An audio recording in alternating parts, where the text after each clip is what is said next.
प्रेममय श्री श्री ठाकुर अनुकूलचंद्र श्रीमुख निसृत पवित्र स्वास्थ्य सदाचार सूत्र ग्रंथ पाठ वैशाखर नव उत्सर्जन मोर परम पुरुष जी पुराणधनी कुल मालिक परम पिता तांक निकट यहाँ एकांत प्रार्थना प्रति प्रत्येक जेपरी निरोग निरापद धीमान श्रीमान कुशल कौशली पराक्रमी क्रियमाण सुस्थ सबल चिरायु होई बंची रहती आउ मोर कातर प्रार्थना जेपरी से मंजूर करती।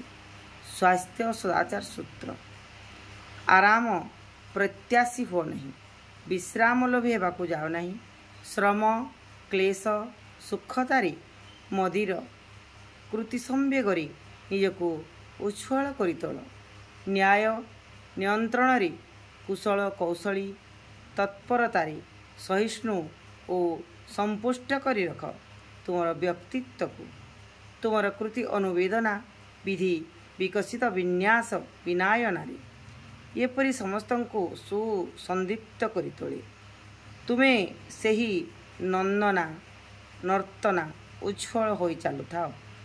श्रेयनिष्ठ अनुगत्य और कृति संवेग श्रोता होई संगे संगे नजर रख सर्वत्र भावरी तुम्हें जहाद्वारा पटु होई चली पार सुस्थ होई रही पार परिस्फुरित उच्छ्वल आनंद उन्नादनारे